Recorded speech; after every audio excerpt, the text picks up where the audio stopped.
Welcome to Grace Notes, the weekly community affairs show with Town of Yorktown Supervisor Michael Grace. I'm Bruce Apar of Chase Media Group, and we always start off each Grace Notes telling you what's going on in and around town.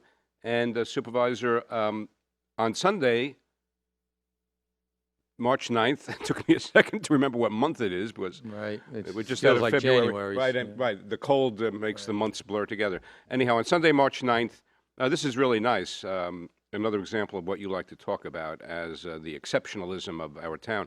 There's the grand opening at the Hart Library of the new children's room, which I remember when we had Pat Barisi on Right. a while ago, who is the, I guess he's the chairman of the board of the library, the president of the board of the library, and she does a great job.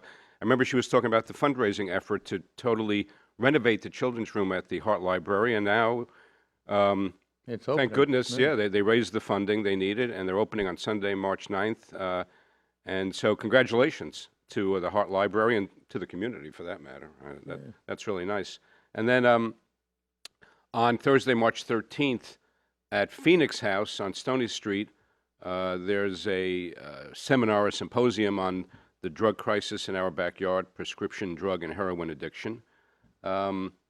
And then on the 31st of March, we should remind people that that is the day that the Parks and Rec Department in Yorktown begins taking registration for all the summer programs. So, And then on the 8th is the Lakeland Foundation for Excellence Casino Night. that's I think, right, at Villa Villa Barone. and Right. Mahopac. And then right. on the following, which would be the 15th, it's the Yorktown Foundation for Excellence at right, Doubletree. at Doubletree in Tarrytown, which Yeah. they've been having the last few years. They also have a casino night. Right, and then And they're honoring, we should mention that, I know they're honoring the school resource officers and DARE officer Richie Finn, and so they always do a really good job, both the Foundation for Excellence and the Lakeland Education Foundation, which is sort of sister fundraising groups, you might say, for the two Yorktown school last districts. couple of years they had both functions on the same night. Remember? Yeah, that's right. They're right. And so, so that's the next 2 Saturdays that they're having those. Yeah. So I guess you'll be making the rounds, right? Actually, on the 15th, I think it's also St. Pat's has the Shamrock dinner. Oh, okay. But I actually drive for the midnight run for St. Pat's. I know. Yes, I know you do that every year. Yeah, well, every quarter. Every quarter, right? Okay, Something right. like that, I 4 don't times know. a year. Yes. But so I'll be doing that on Right. that night. So, but I'll stop by for the Shamrock before I go. And then on maybe slightly more personal note, on Friday, March 7th, we'll be having a very low key, quiet night with the Friendly Sons of St. Patrick. Low key? Did I say Oh, that? yes, Right, yes, yeah. absolutely. Well, Low key, as the Irish do it. right. And I wonder if Cardinal Dolan will be there again. Remember, he was there 2 Yeah, years ago. That was was he quite got a some, spectacle. Yeah. Well, hopefully He's tremendous. Yeah. Hopefully we'll see him. He literally lights up a room when he walks in. Right. So that should be very interesting, commemorating St. Patrick's Day. Yeah. So anyhow, there's not much going on in Yorktown, is there? It's sort of quiet lately. Yeah, No controversies or anything well, like that. I'm glad you mentioned the crisis, the drug crisis in our backyard, which right. is the Phoenix has that symposium. They had it last year as well, and it probably would be somewhat similar to what it was last year. It's very worthwhile going to, and I'd encourage people to go to it. Whether the substance abuse issue has personal meaning or not, whether it's affected your family or not, it's certainly worthwhile to go to. And so we should, just before I just want to mention, it's Thursday, March 13th, 7 p.m. to 9:30 p.m. at Phoenix House. Right, yeah. And Phoenix House is a treatment center that's located in Yorktown, up in neighborhood, by the way, yeah. But as you alluded to, things have been they've been quiet. I mean, but in some respects, but we do. I mean, the hot topic issue at this point is the application for a special use permit for a sober living residence on Underhill Avenue, where the old Testweed residence is. Beautiful residence. Yeah, absolutely beautiful place. So we had a packed house here last night. Which is March 4th, we should mention, depending when you're seeing this. Right, and there'll be public hearing was adjourned, and we'll reconvene on the first Tuesday in April. Oh, really? Yeah, So, yeah, so we're continuing it. and is there any date when the special use permit will be voted on by the town board? No, I mean, it depends on how the hearings go and how often they can, how much information we're going to get, how much information we still need. And then there's usually a period of time for the town board to mull it over before they make a decision on it. Right. But I'll say this, I mean, it was very heartwarming to see the turnout last night. It really was. It's nice to see the citizenry of the town of Yorktown get energized by an issue and actually come down Right. to town hall and participate in the proceedings. It will be, and I hope they continue to show up in the numbers that they do, because I think it will be very educational for everybody. For both for the public as to how the town board does work and how what the confines of how, with our legal confines in terms of how we work, what we can do, what we can't do. Right. No, that's a good point. That's an education for people. in Yeah, itself. I'm a trial lawyer, and the laity always has their image of what happens in a courtroom from TV, and unfortunately, TV dramas don't concern themselves about the rules of evidence. So it's sloppy and loose, and everybody thinks, well, that's how a trial's conducted, and it's not until you're actually there. Right. And I imagine there's certain preconceived notions as to what occurs on a town board level, what the nature, and we do deal with a lot of different types of proceedings. Right. We have legislative hearings, we have informational hearings, and in this case, we have a land use approval hearing. And the procedures and the guidelines and our rules of conduct and the parameters of how we can act or not act are completely different for all those things. Right. Informational hearing, it's fairly loose without any more rules than we impose upon ourselves. Legislative hearings are a little bit more formal, but the ability of the confines, the legal confines in which the town operates, are pretty loose. I mean, all we need is a rational nexus between whatever the perceived issue is and the legislation that we're drafting and enacting, and so long as it meets What do you mean when you say constitutional perceived muster. nexus? In other words, you can't just legislate anything. I mean, Right. your legislation is always bound by constitutional prohibitions as to what our exercise of governmental power is anyhow under our system of government. Right. So there's a lot of people would like us to, I don't know, outlaw cats in the town. Right. Or, Okay. All right. Right. Right. or make everybody wear a Right. same color jacket at certain hours. I mean, there's certain things you can do, certain things We'll be you doing can't that do. Friday night. Yeah. Everybody we'll be wearing tuxedos. Right. But But so basically, what you- you're saying, it has to be something worthy of legislation. Yes, yes. So you legislate based. I mean, you don't have the power to legislate anything. We don't have the power to tax. We don't have the. We sometimes overstep the lines in that regard in trying to raise revenue, but. Right. I think we have to act within the confines of what has been delegated to us as our powers from the state, because they're Right. not that broad, so that we were confined with that. But and then we have to legislate within the confines of that the legislation addresses whatever the issue is, and that it passes muster both within the enumerated powers, the exercise of our powers, and the constitutional prohibitions. Land use decisions, which usually are the three boards in the town that make land use decisions: the town board, the planning board, and the zoning board of appeals.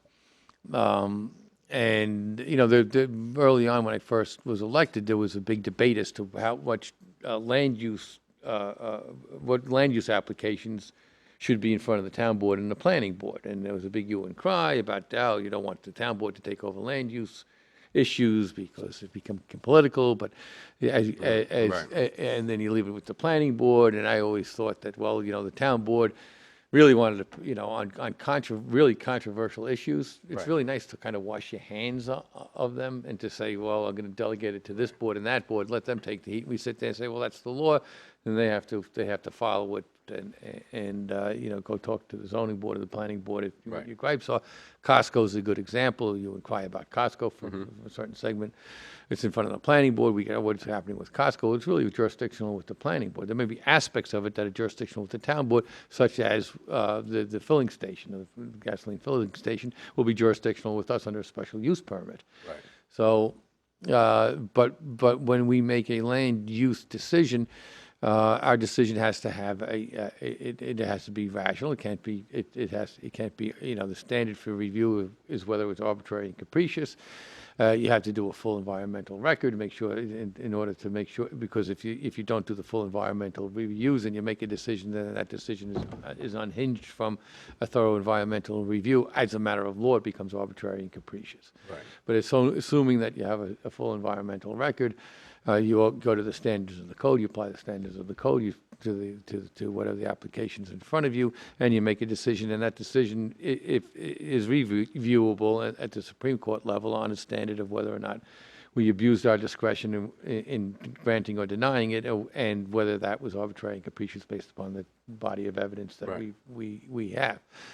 So when it comes to the sober house application is a land use application. It's an application for a special use permit under the town code, and special use permits have their own standards of review, which also becomes interesting and has to be understood.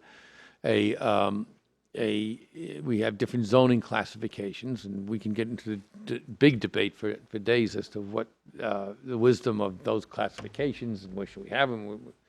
Essentially, the scheme of zoning for Yorktown has followed the scheme of zoning in most of the United States, which really outgrew in the 40s, 50s. And the idea of urban planning, I guess, or planning it, was always to separate uses between residential, commercial, manufacturing, that type of thing. And you created districts where each one of these things took place. Right. We got a lot of heat last year when I made the comment, no, there's no great city that was ever arose out of a zoning regulation. I said, oh, you see, he doesn't believe in zoning, but the Right. point of it was the great cities of this world existed long before the concept of zoning ever arose. Places like Egypt. Yeah, and it grew out of the lifestyle, of the culture of the civilization that was there, and they contained a lot of mixed uses. So your cities were places of where you manufactured goods, you bought and sold goods, you did trades, you had professional people, and you actually lived in them as well, all within that same mix. And they weren't, residential uses weren't put over here, and the commercial uses over there, and the zoning in this country has always been to separate things out. And so when people complain about urban sprawl, or they complain about their, suburbanization of the, rural areas or whatever it is, and they always talk about it, and well, that's a consequence of your zoning. That's what you've decided. You decide you're going to put all the shopping over here, and so you have a big swath of centers, Right. and you drive to them. And all the housing's over here, and so you drive back and forth. So now everybody's getting to the idea, well, you know what, I don't know if this is really working that well. Because we have to drive big distances, and every time you have to do something, you have to get in your car, you have to drive. So now the new urbanism is to really try to, refocus on doing mixed uses where you have both. You create pedestrian traffic or incentives for pedestrian Well, traffic. you reduce, this is something that's, very much in the current discussion. You reduce the carbon footprint, right? It's a greener approach. Right, yeah. Right. And so I mean and these things evolve as the world evolves and changes. Anyhow, so you have but anyhow, so you have these different zoning classifications. So we have zoning for classifications of residential uses. Residential uses are exactly what they sound like. This is where you live, where you sleep, you eat, you have your family. we have different types of residential uses. We have single family, two-family, multifamily, all the way up the line. But we also allow in residentially zoned areas certain uses which are not quote unquote residences, but are compatible with a residential district. Neighborhood, right, yeah. So, schools. Right. Right. Do I want to right. put a school in an industrial park? Do I want to put a school on a commercial strip? Right. It seems that schools most logically probably should be close to where the children are when their bedrooms are. Hospitals, right? Hospitals also, yeah. Hospitals can be. Hudson Valley Hospital is, home's right there. We have municipal offices or municipal infrastructures, so you can talk about police stations, town halls, parks departments, parks, Right. recreational facilities. Things that would be compatible with a residential use Right. and will be allowed in residential districts. Farming, it's commercial farming. Agricultural, yeah. Commercial farming with a retail outlet for the product is Right. you can actually have a store within Right. in a residential neighborhood if it's so long as it's selling. Well, like the delis, Gomer Deli. Yeah, well, we have actually, and further on down Gomer Street, you have which is an old non-conforming use at this point, which is the masonry yard. Right. But you have that Blossom Nurseries is another Right. one. Right, on Baldwin. Yeah, so we do recognize that in residential zones, there are uses that are compatible or consistent with, or don't contradict or interfere with the residential character of the zone, but they may not be strict residential uses, and we allow them by special use permit. So, nursing home, you can have a nursing home in a residential neighborhood, which would make sense because nursing home is the place people will live to Right. be nursed. Right. So it's not a purveyor of goods or services. It's not a commercial. It may be a business, a nursing home business, but it's considered to be compatible because it's the gravitas or the nature or the core of the operation is to have people there residing Right. with that need extra care. So country house we have. Country house, right, exactly. Another Yeah, one. right. So, we Field do. home. Field home is another one, yeah. Anyhow, so what we have in front of us is an application for a sober house on Underhill Avenue, which is in a residential zone, which our building inspector interpreted the zoning code to be a permitted use by special permit. And in this case, that special permit issues from the town board, where often under our code, the special use permit is usually issued by the zoning board of appeals. And so why is it by the town board in this case? Just probably nothing more than, I don't know that it was by design, it was probably more by, just that's where it ended up accidentally. It may be that at one point, because the convalescent nursing homes are a permitted use by special use permit given by the town board, given the nature of the use, they decided to just leave it with the town board rather than with the zoning board of appeals. But so anyhow, it's with the town board, although when we act upon that type of application, which is kind of interesting, the framework or the procedures, the parameters under which we process the application and decide on the application is no different than what we do as a zoning board of appeals. Right. Just because we happen to be the political body of Elected the town, officials, yeah.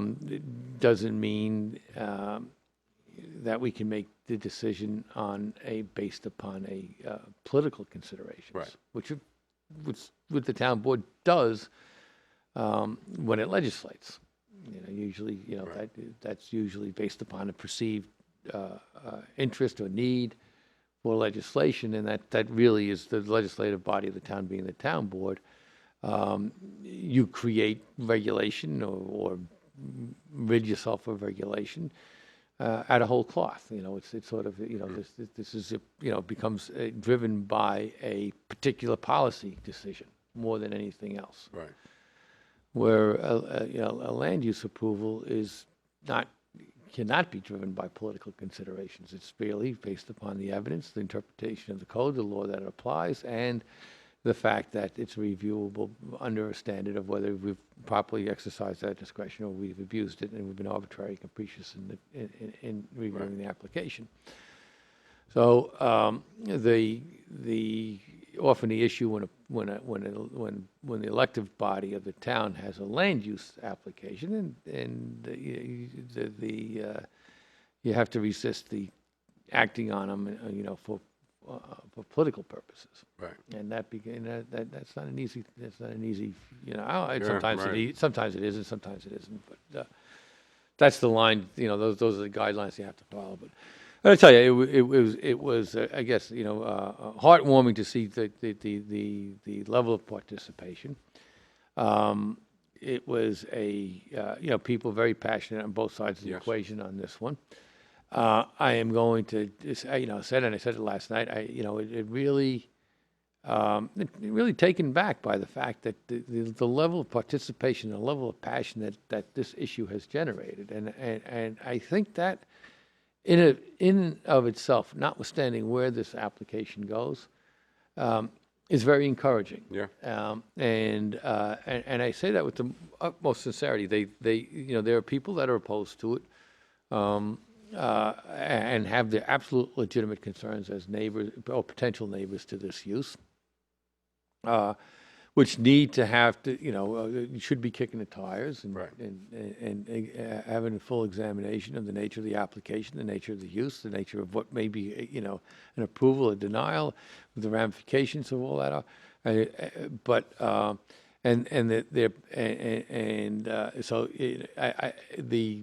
I think the one thing, and then obviously there's proponents of it who, and actually the people that are, are still deciding whether they're for it or against it or in opposition to it.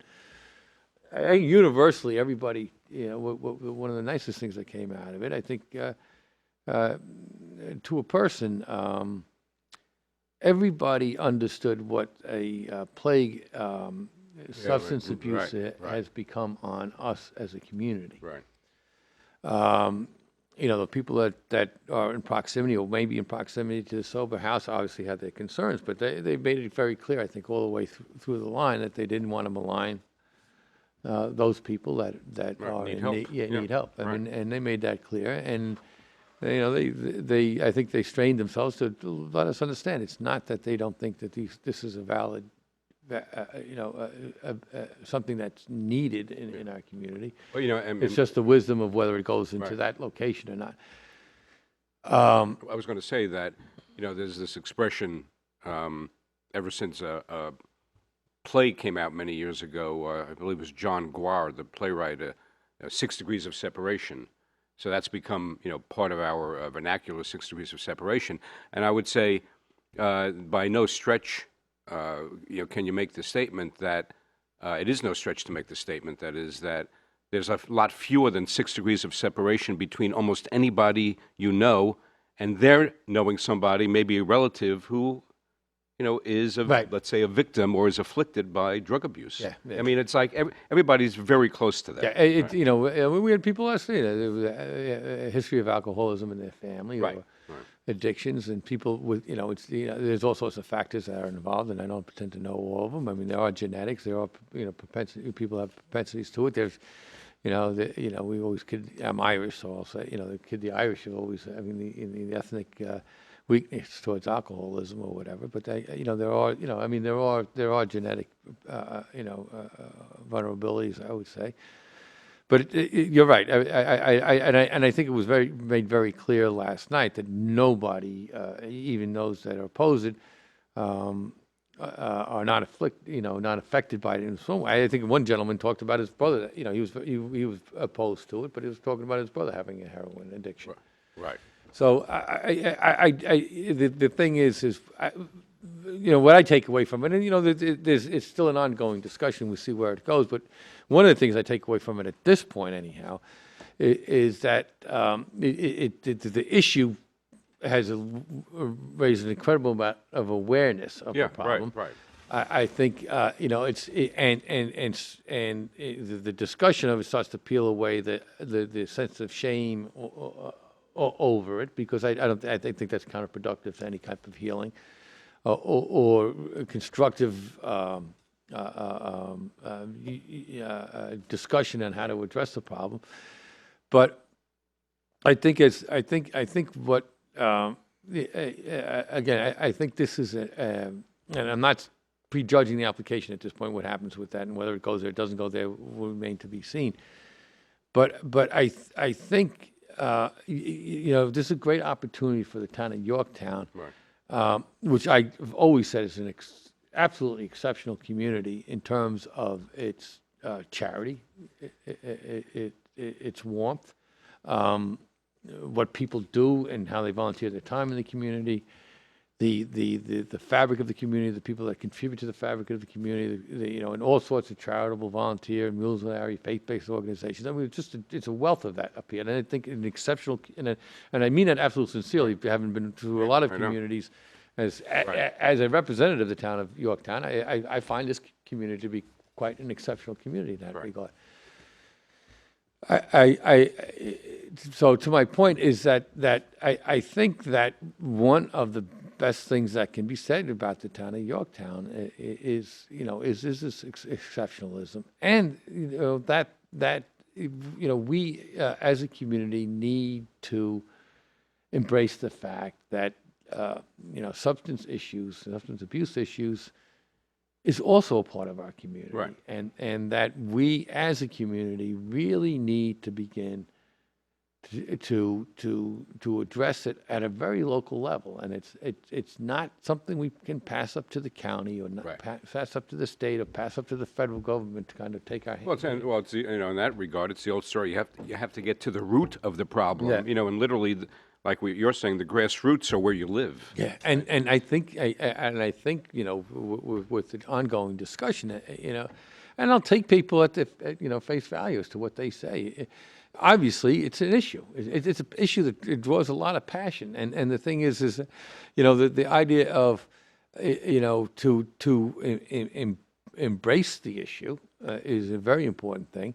To understand that we as a community need to begin to address it at all levels, which is not just on the enforcement level and the prosecution and the law enforcement level, but also to address it on the prevention level, and for those that are caught somewhere between, to actually provide opportunities for healthy recovery. Right. And we need, and every community should start to take a look at where can we start to provide these resources, because it is a resource Yeah. that every community has to face and take a responsibility for in some form or fashion in order to be a great community.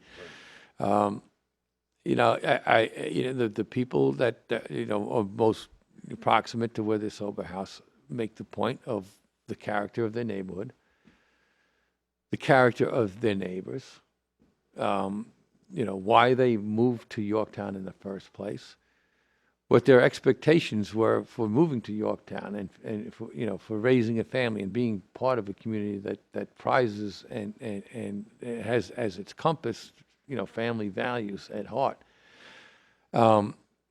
and prides itself in that character of being community minded, a tight-knit group of knowing your neighbors, and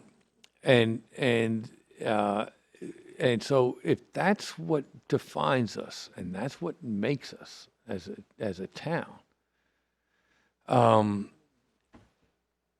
I always look at it, then the logical next step is to also embrace those that need our help the most. For sure, yeah. And that are also part of our community. Those two are not mutually exclusive. Right. And It's not like you can have one, but you can't have the other. You have to have both. Yeah, and I think that, nothing would say more about the character of our town and the character of the people that live in our town than to step to the plate and say that we're willing to, to really Give it a go. Give it a go. Yeah. And again, so whether it's that location or another location, but I think the discussion, the fact that we've started the It's a good discussion start. Yeah, is a really, really healthy thing. And the fact that we have an enormous amount of public participation in that discussion is even a better thing. Right. And I'm hoping, notwithstanding where this thing goes, that those people who have made the effort and are involved and have an interest in this particular application stick around for the long term to whether this goes in, it doesn't go in, to begin to, to provide the resources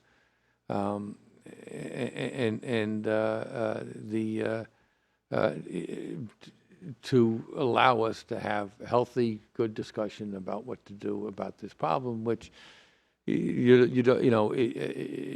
a real affliction, not just for the person that is immersed in the horrors of an addiction, but for everyone that loves that person or is connected with that person. Right. So, Yeah, no, absolutely. I'm hoping that so we'll have to see where it goes. But I think at this point it's all very, very positive for everyone. Although, I'm sure there's some people who don't want to see it, some people that do, and they're all going to be hanging in with bated breath to see where this thing goes. But I think if we can, if we look at this whole issue as a real opportunity, which I think it does present itself, Right. it'd be great for the town. And I think along those lines, I know Terrence Murphy's got a lot of interest in it. If we're looking at, there's some communities that have what they call prevention partnership committees, which are basically commissioned by the local government to be, standing committees for purposes of education and prevention of drug or alcohol abuse. Right. And at this point, I mean, that burden in our town has really been taken up by the Alliance for Safe Kids, and they've done an excellent, incredible job of doing it. Great job, yes. But I think, I think as a town, one of the initiatives we have to take a look at is to bring the what muscle the town can bring to it, in conjunction with law enforcement, organizations like ASK, and the greater community, the greater charitable community, and the municipal community, which would be county level or state level. But so let's start to make the effort, and I think we should really take a look at, just like we have an advisory board on conservation, or advisory board on trees, or advisory board on planning. Maybe we start to take a look at having bringing together and creating a municipal panel or board for the issue of substance abuse. Right. No, I think that's a very wise idea. And it would be very great, necessary right, idea. and it would be great to have the neighbors. Yeah, right. Represented on that, yes, because right. it's Yeah, not going to absolutely. be. This may be the first, but it may not be the last such application. Oh, right, And sure. I think as a community, big town. and I think as a community, we need to, try to set the parameters where we go and how we go about it. So let's. Yeah, well, I mean, like you say, Supervisor, regardless of where things like this end up, to me, it's fostering understanding is what's important. A phrase that we don't hear enough is generosity of spirit. Meaning, no, you don't have to support it or agree with it, but at least listen to all the points of view. That's generosity of spirit. Yeah. Is just accept other people could have very, very valid reasons for not agreeing with you. Yeah, and one of the things that we've been spending decades trying to dispel stereotypical myths as Right. well. And we've it doesn't help any of us to be wed to those things. Right.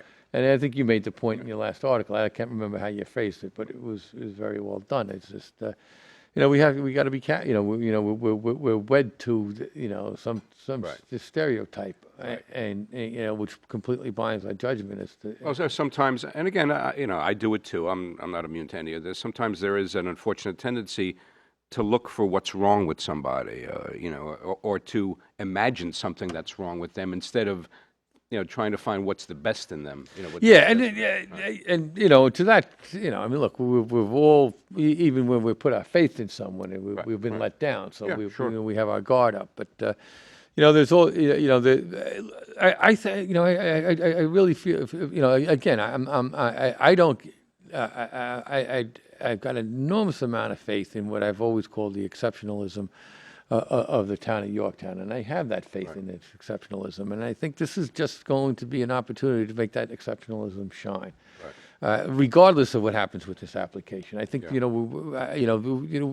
you're very articulate, well-grounded, like-minded, committed people that are involved in this issue. Well, yeah, good. Now let's, regardless of what happens here in this particular, let's take let's really take what we all bring to the table and see whether we can address this problem in a very positive manner that exemplifies Yorktown exceptionalism. Yeah.